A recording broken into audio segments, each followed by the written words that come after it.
Okay, good morning. I'm Tanaka. And as you can see me, I'm not Romanian, and I look like rather Japanese. And but I'm representing Romanian laser facility today. And that one was not known even by my one of the closest friends, Bob Bingham. This morning I met him and, oh, Kazo, you're here. And how are you doing in Osaka? No, I'm in Romania. Wow. Okay. And actually, there is a very interesting scientific activities emerging in Europe. And all these adornments does tell you something. It's a European Union fund on this ELI, extreme light infrastructure nuclear physics. And it's also related to the Romanian government. And especially in the European Union, that's money comes from structure fund. Not the, it's interesting. It's not coming from a scientific fund. So that's why they, these original motivators like Gerard Mourou I mentioned to you a little bit later, they could move a big fund. Okay. And then this new institute is called the ELI-NP. And we have a EFIN HH. This is actually nuclear physics laboratory founded long time in Romania. So they have a very strong background in nuclear physics. So as you see it from this title, we're trying to couple this very intense laser system, which is actually going to be the highest in focus intensity of 10 to the 23 watt per square centimeters once it's completed with the nuclear physics. So that's why it's new.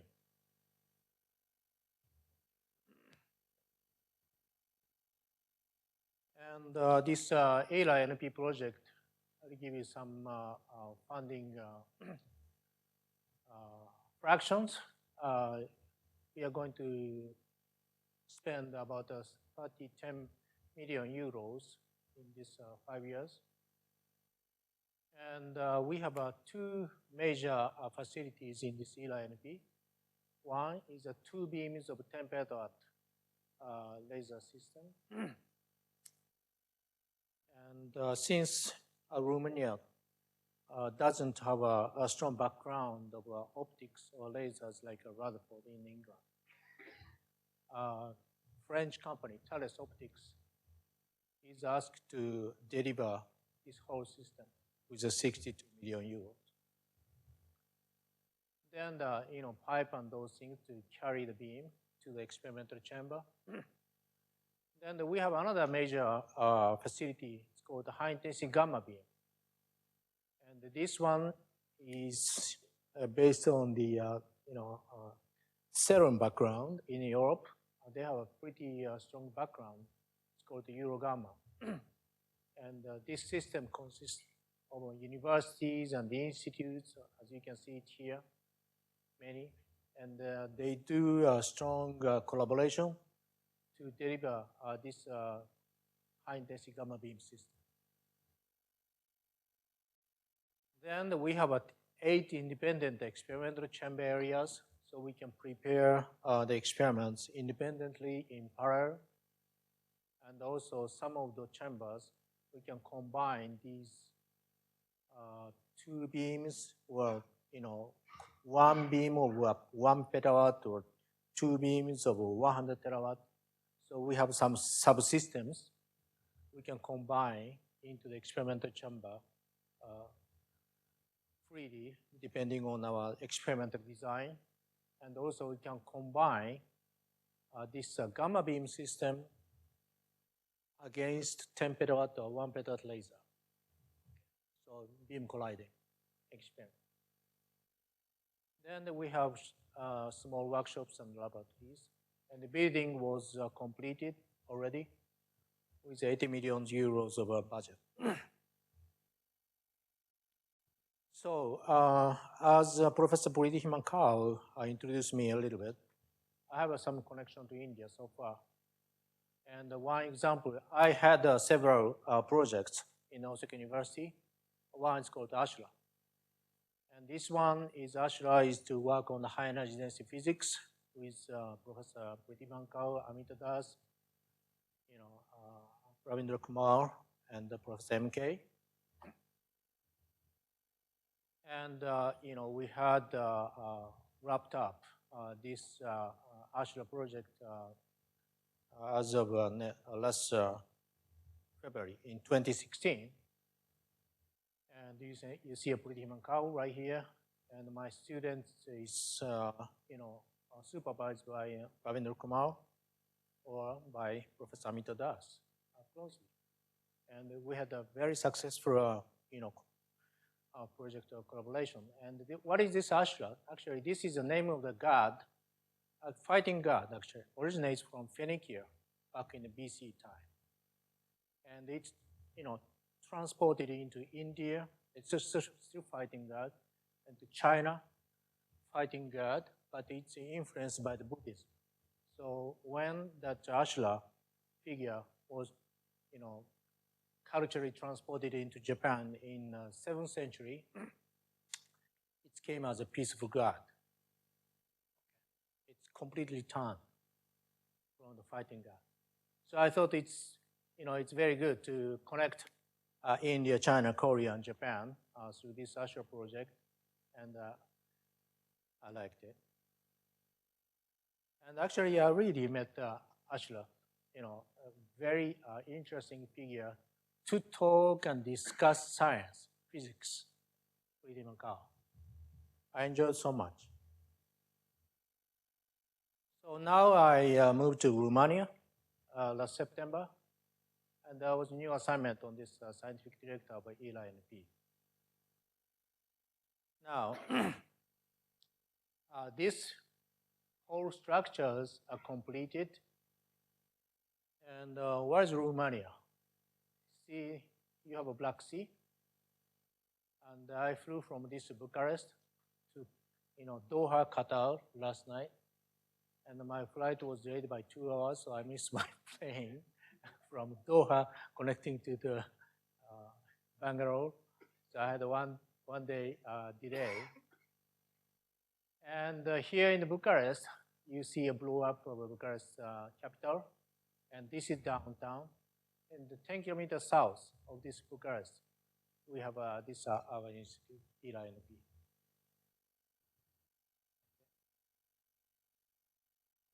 So,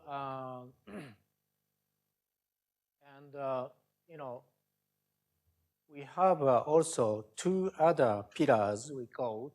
One is called the ELI-ALPS in Hungary, and they are specialized in the attosecond petawatt, science, and the ELI Beamlines in Czech, Slovakia. And they have 4 beams of 1 petawatt laser beam lines, and also they're planning to build a 10 petawatt laser beam line too. And so these 3 pillars, European Union invested almost a similar amount of budget, about 300 million euros for each.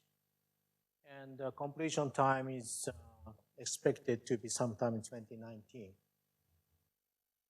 And almost every month we have a kind of business meeting to connect these 3 pillars, held in Paris, Germany, or Hungary, Czech, Romania. And ELI Delivery Consortium is constructed, and that ELI-DC is supposed to carry and design after the completion of these large laser facilities in Europe. And it's going to be a user's facility. And this ELI-DC will take care of all the proposal to be accepted for each pillars, each pillar, and we start, we have started the discussions what kind of attractive experiment you could propose, and you are always welcome to talk to me, and we are having some fairly intense and close workshop with European country. We have started with the French, and we will do that with England, and we will do that with Germany, and also we plan to expand to Japan and the United States, and probably to India. So this is a building structure. HPLS represent high power laser system. And here is a huge clean room, about basically 200 to 10 to the 15 watt laser system. And you see many small laboratories for target fabrication and optics preparation. And here you see a structure for gamma beam system. There is a linear electron accelerator up to 300 MeV or even 720 MeV, and that can collide with small laser, green laser, and that gives you the inverse Compton scattering. And that through this huge Doppler shift, this laser light is converted to the gamma beam. And these gamma beam system can be combined with a laser system, laser beams, or laser beam itself can be combined with 10 petawatt, 1 petawatt, 100 terawatt, freely.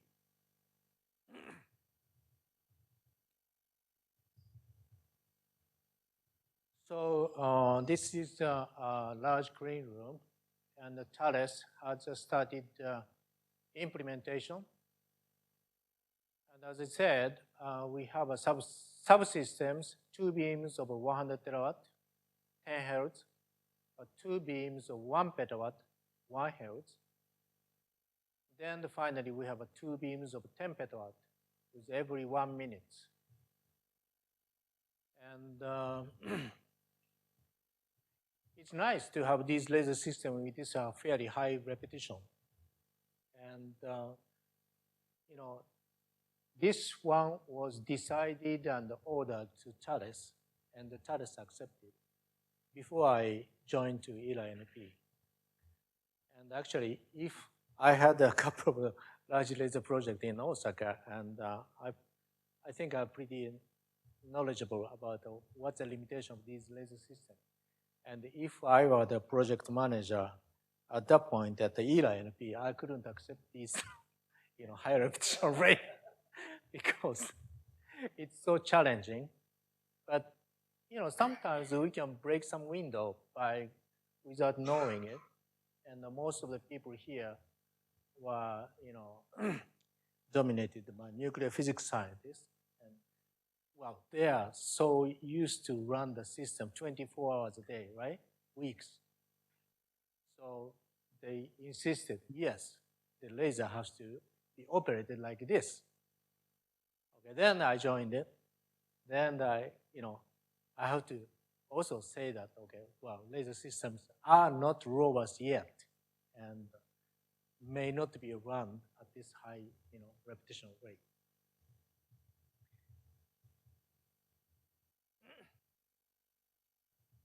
And at the March 3rd, you see Thales started delivering these components. And you can see that 2 compressor chamber for 10 petawatt beams and small compressor for 1 petawatt laser beams. So, and this is oscillator systems and, some pumping laser. It's getting delivered right now.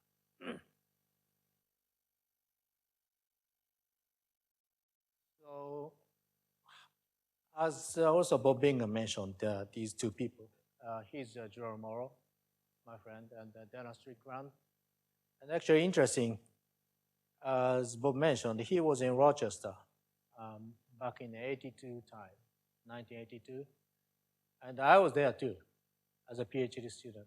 Bob Bingham was a scientist. And Gerard Mourou is like this character. And he is very excited about showing the pulse compression by chopped pulse amplification to his graduate student with Strickland. And she is now at the University of Waterloo, and she's going to be the president of Optical Society of America soon. And but the laboratory for laser energetics is basically a laboratory for laser fusion. And at that time, and still now, the director Bob McCrory said, why are you so excited about this pulse compression? Nothing to do with laser fusion. Laser fusion is supposed to use a nanosecond laser, and why do we care about the picosecond or femtosecond laser? Of course, at the point, we didn't know how the science can be expanded using these short pulse and intense lasers. And even one time, Gerard Mourou told me that he had a patent on this pulse compression and chopped pulse amplification, but he sold it, and he could buy a Miata, that's a Mazda sports car. Okay, but he told me, I should not have done that. I should have kept it. Then he could be a millionaire. Because, as you can see it in the world, institutes are boosting up with these short pulse laser with intense laser systems. And Thales and many other laser companies are very busy fabricating these laser systems. So this high power laser system specification is 225 joule maximum energy. And the central wavelength is about 800 nanometer. And bandwidth is fairly large, 130 nanometer, because we have to compress the pulse up to 25 femtoseconds, like this. And beam diameter is 50 centimeter. And the spread ratio is 0.95. That means we can we should be able to focus a 50 centimeter beam into a few micron spot, almost a diffraction limited. And so the scary things to me is okay, this 50 centimeter diameter laser beam, when it's compressed and hitting the final focusing optics of almost 50 centimeter or 1 meter, the laser intensity on the mirror is 4 times 10 to the 12 watt per square centimeter. So any people who has done some laser plasma experiment, okay, what is the damage threshold for these? Typically, even at the picosecond, the nanosecond regime, it's 10 to the 9, 10 to the 10 watt per square centimeter. So we are already exceeding 100 times beyond that. And the Thales, they claim it, we don't produce plasma on the mirror surface, but I'm pretty scared.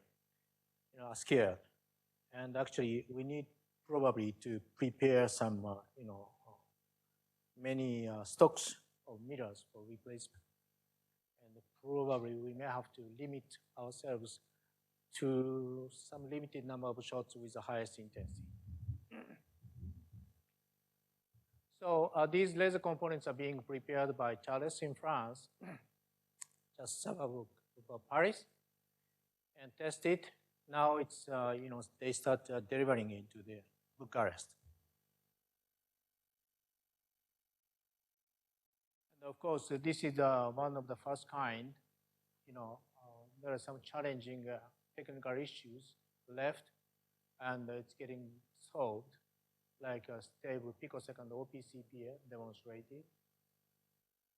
And we're going to pump this titan sapphire crystal with a green laser, and the 100 joule is tested. And we need to have a fairly large crystal for this amplification, titanium sapphire crystal. Now it's available. And at the pulse compression, we have to go through prism system. It's called, we use a 2 grating system. So for the long pulse, which is stretched from the blue front and the red in the rear, stretch in a nanosecond, then we compress by going through the gratings. So this blue part and the red part optically retarded, and the stretch is compressed from blue to red at the same time. That's how the chopped pulse amplification is created. And diffraction grating and the next focusing mirror will receive the highest intensity. And it should stand up with this temperature at intensity.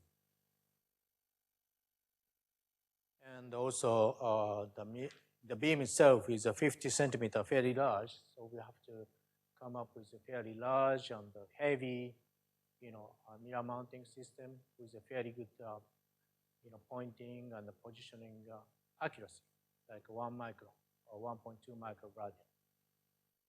And the 1.2 microradian basically means, if you focus a beam 1 meter away from the mirror, the resolution is 1 micron at that focus point.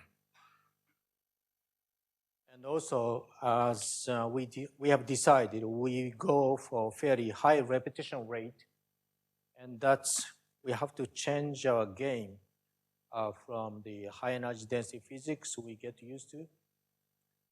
That's, typically laser shot is created 1 per 2 hours at Livermore or University of Rochester or Osaka.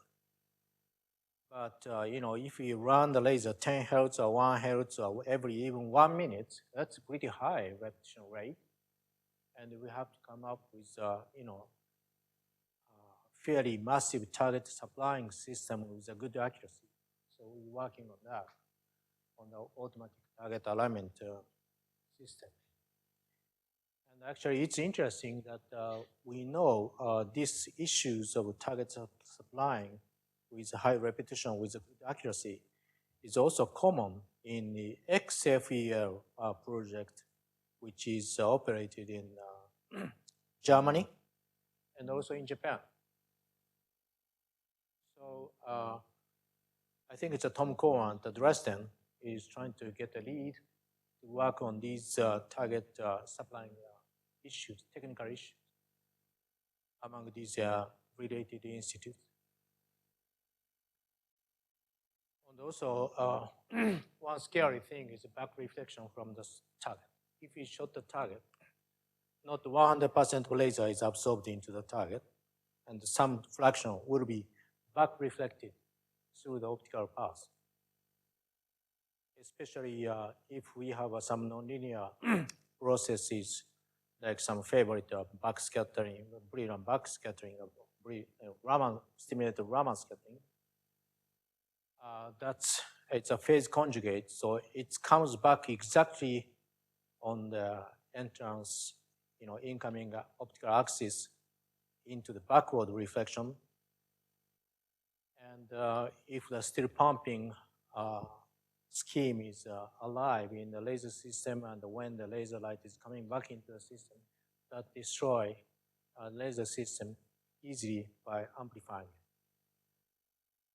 And so one of the our proposal is to use a plasma mirror. So we prepare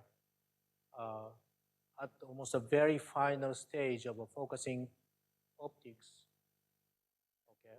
Okay, you can see this red light is focusing onto the target right here.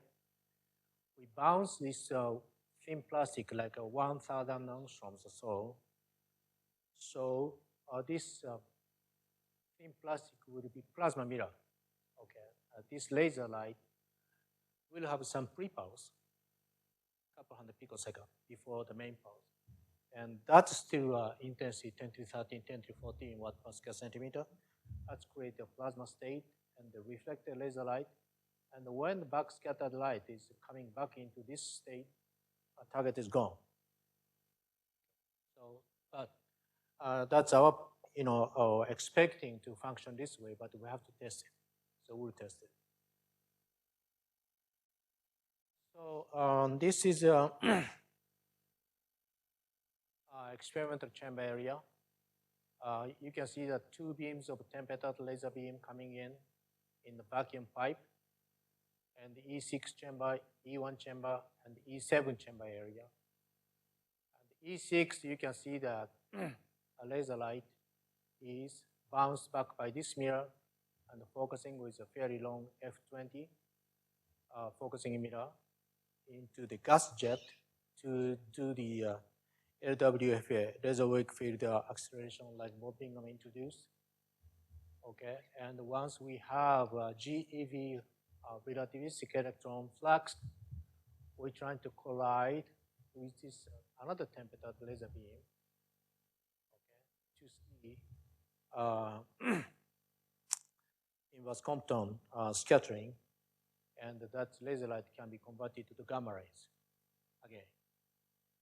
And the same experiment can be done on the gamma beam system. That's where we have a 720 MeV relativistic electrons, and 10 petard or 1 petard laser beam can collide against existing accelerated electrons. And here we can shoot a solid target. Just by shooting it, we should be able to see the some detailed study in the gamma ray conversion or proton acceleration, some basic high energy density physics study. And here E7, as I mentioned, these laser beams can be combined with 720 MeV relativistic electrons speeded out from this gamma beam system, and we can have a colliding experiment too. So, and we will have adaptive mirrors to get the better focusing. And we have also long pulse beam functioning into this chamber, so we can do interaction experiment with a high density plasma with a short pulse laser.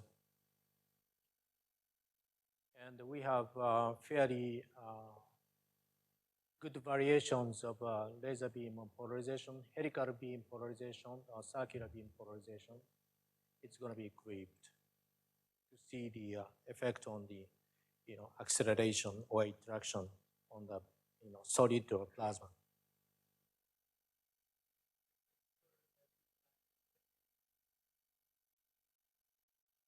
Oh, that's reflective optics. You see that the gamma beam layer. And as I said, this Romania Institute is basically, they have a very strong background on this acceleration system, on the nuclear physics already. And Euro-Gamma is backing up, so it's pretty strong. And here you can see that 3.5 MeV gamma beam is ejected from the early part of the acceleration stage, where the relativistic electrons accelerate up to 300 MeV. Or we can accelerate electrons up to 720 MeV. Then we bang each other with a green laser light. That can end up to 20 MeV gamma beam. And again, these components are getting ready in Euro-Gamma institutes throughout Europe, and it's getting delivered. And this is some computer created 3D layout of these systems. And they have some major components within the gamma beam system, RF LINAC, and high average power, high quality Joule class 100 Hertz collision laser in green, only 200 millijoule.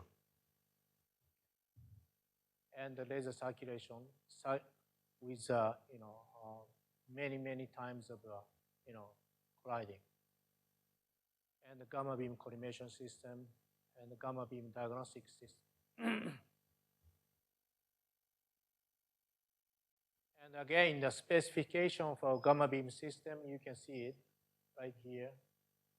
But major numbers I gave you is almost 20 MeV of gamma rays is expected. with the highest numbers of photons, 10 to the 9, after the collimator. And these are the rest of the conventional, gamma beam system. So to compare those performances, this ELI-NP gamma beam system is at least 10 times higher than the already existing facilities.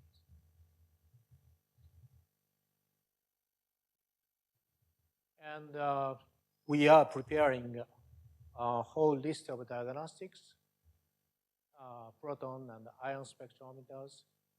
A passive is a Thomson parabola with an imaging plate or RCF stacks. Active is a Thomson parabola with a scintillator. And the gamma detector is a prompt spectrum or short-lived state within in-situ scintillators and offline activation detectors, neutron detectors. And these gamma and neutron detectors can be prepared fairly well by the background of EFIN, nuclear physics institute. And the Thomson parabola, we have some experience in the laser plasma field. So actually, it's really the good marriage of these two different physics fields.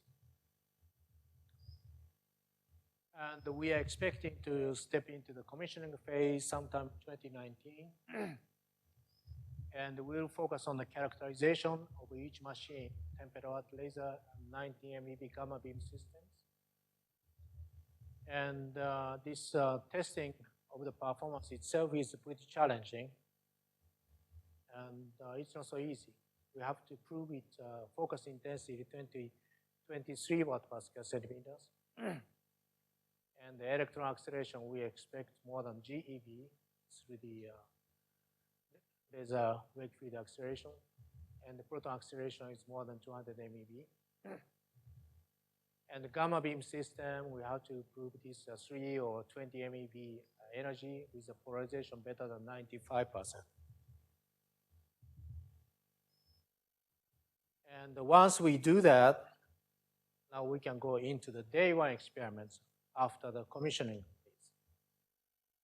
And there, there are many proposals coming together already from England, Germany, Japan.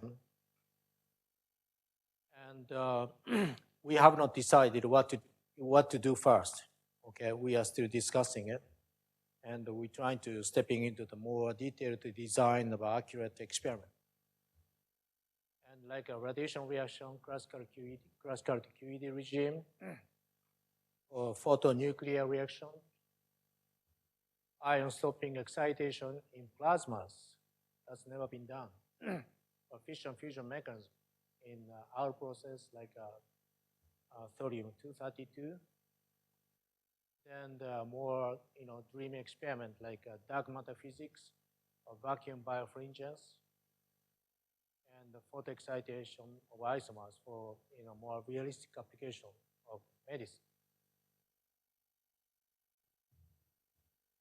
And the gamma beams are they planning to carry a nuclear resonance fluorescence and giant pygmy resonance and photo disintegration and photovision.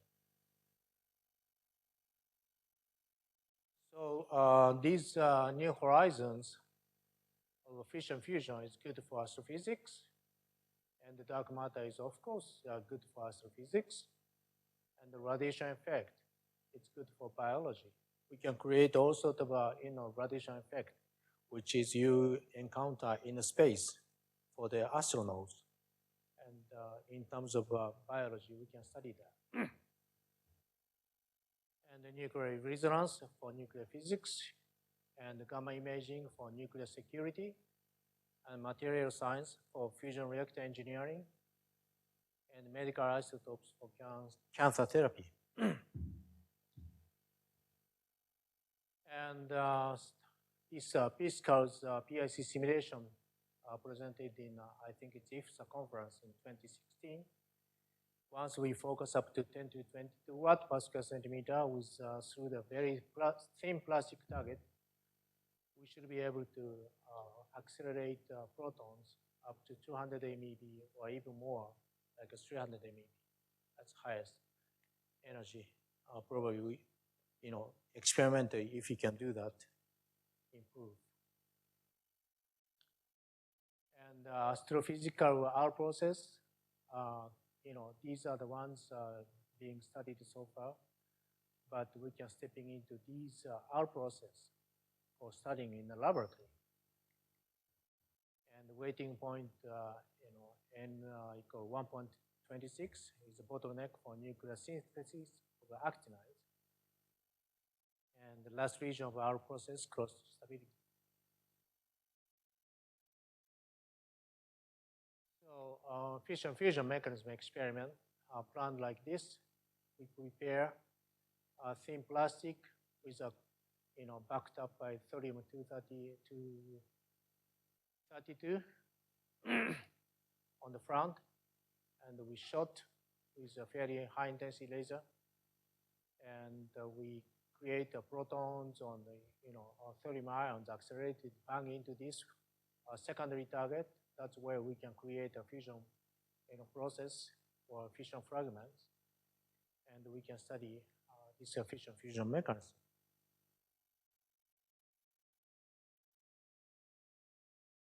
And for this purpose, we are developing this in-flight separator for ELI-NP, and GSI and Geisel proposed the separation of this,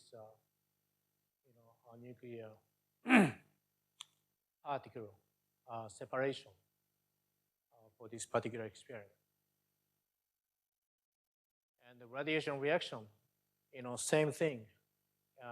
In the classical regime, it happened in the, gamma beam system when the, 100 measure green laser is banging against 720 MeV electrons. But here we can accelerate the electrons up to 1 GeV or 2 GeV through the laser wake field acceleration, and we can bang with a very high intensity laser. And once we do that, we can move from the classical, delta function existing probability to the, quantum regime, existing probability. That's change the whole, game structure under the sea of this very rich laser and the relativistic electrons. We create gamma rays and the pair production, and we will get into the very new regime. And Gianluca Casari's Queen's University recently came to Romania and proposed, once we do this experiment, once we have a QED, we will have a huge shift of these gamma rays by this amount, depending on the intensity of the interaction. And we have developing all sorts of diagnostics. This is a part of the Thomson parabola, I think. And we can do the calibration using a tandem machine at the EFIN. That's their background. And also diagnostics being developed typically for many photomultipliers with the scintillators, classic scintillators or liquid scintillators. That's very characteristic of the nuclear physics field, and that's these measuring diagnostics can be employed into the laser plasma experiment. And also we are looking for some more realistic application. There are many, but one good example is a medical field. And again, we already have a very good background, and EFIN Institute, they have a Romanian project on the medical isotope production using a synchrotron or tandem machines. But of course, we can do that, try making these isotopes by making use of a laser produce ions. And So these radioisotopes plays a crucial role in nuclear medicine, and medical radioisotopes has a limited lifetime. So the production centers, if it's close to the patients, it's very convenient. And medical radioisotopes are produced in the nuclear reactors. But if we can do that with using a compact laser systems, it's more versatile. And another important part of medical isotopes are produced in cyclotrons, and this is also very large machines. So compact high-intensity laser could represent a very good alternative in the near future if you can prove the efficiency. So right now, we are looking at this very large laser, but these lasers getting compact and compact. And as Bob Bingham mentioned, Gerard Mourou is start talking about the 200 petawatt laser system making use of a fiber laser systems. That's even more compact than these solid state laser pumped titanium sapphire laser system. And isotope can be created by blasting very thin target by high intensity laser like a 10 petawatt or 1 petawatt. And we can sheath accelerate protons with a 10 MeV very easy, and we can bang into secondary target to make a isotope creation. And young scientist is comparing the efficiency if we use a 1 petawatt very 10 hertz configuration or 100 terawatt or 100 hertz configuration. And with given this kind of proton spectrum, we will get this level of isotope creation. And this is our giant estimation compared to the some experimental results. And these two other some analytical theoretical calculation. So at this point, the experiment fits with a giant estimation. And activation curves are obtained by convoluting a proton spectrum and the isotope decay during the radiation. So production keeps rising at the very beginning, but start getting saturated because decaying is prominent. So we will have some situation. So we start having some designing of these experiments. And the buildings are ready now. And you can see that this is office building. This is experimental building. And we have a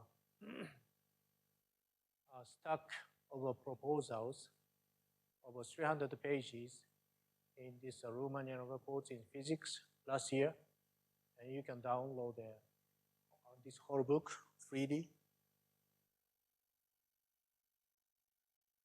And as a summary, we will have a 10 terawatt 200 joule ultra high intense laser and 19.5 MeV gamma beam systems, and that will start operation in early 2019.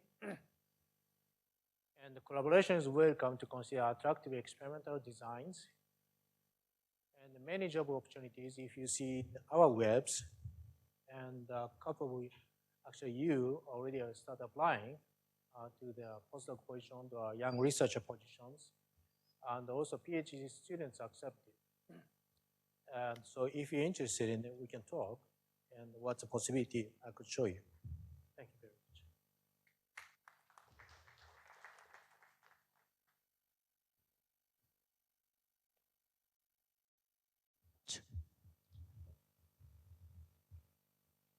Well, it's an exciting time in Romania, with a lot of hardware being put together and opportunities opening up. Questions? Electron activation or gamma activation methodology rather than proton, that you're thinking? Of course. What kind of reactions you're talking about? Oh, right now I only knew about preliminary study on the protons, but it's automatically comes. But first we have to come up with step by step. Yeah, and the electrons and gamma will be included. No question. We're looking for opportunities to collaborate. Looking for Are jobs. you opening all experimental areas together, or are you facing? It's open to any users, and actually we have 5 experimental groups from Area 1 Research Activity Group Area 1 to the 5, and each group has some characteristics, and each group will be responsible for certain experimental chambers. So depending on what kind of experiment you're planning to do, we have to decide which group you talk to. Ravi? Yeah, my question takes up from what Rajiv asked. I mean, are you going to preferentially, or motivate people to start one thing and then, everything is How open. do we proceed? Yeah. Yeah. Your question. Yeah. I think it's very interesting. Actually, if I tell you honestly, you see this Romanian, physics of white paper, 300 pages, lot of proposals already. And when I went there in September, that one was published, okay, already. And it looks like we have accepted those proposals, okay? But it's dangerous to say if we say we accept it. Okay, that means that we are giving you the order machine time.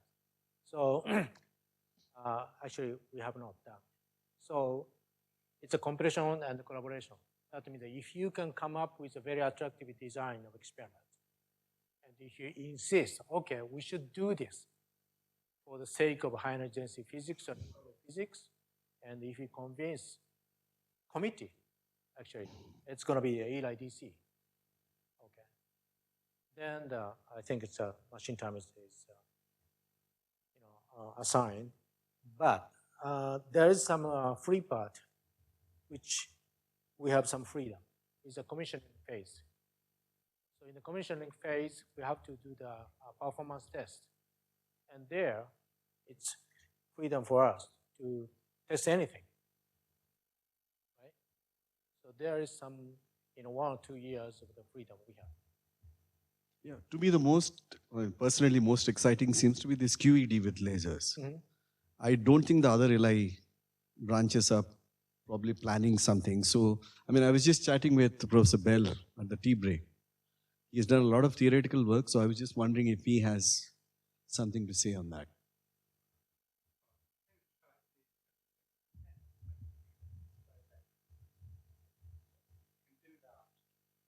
Then that's a very big step forward, because there's really quite a severe threshold for getting above the making the experiments work. So as you were talking, I was trying to figure out what's the crucial thing. Maybe the spot size is you're focusing. Is that the crucial thing? I think so. Yeah. If it's very painful to introduce, adaptive optics. Okay, but without this adaptive optics, we may not be able to come up with 2-3 microns focus point. Okay, because all the intensity is so high, so B integral is so high through the system, and so phase structure is pretty broken up. So we have to have this phase correction. Okay, and at this high intensity again. But one of the nice things about the QED is it's your maximum electric field that matters. Okay. It's not your average. All right. So if you can get a little bit of plasma, a little bit of space, where it's getting the intensity, okay, then that could do it. Okay. That's what I'm really looking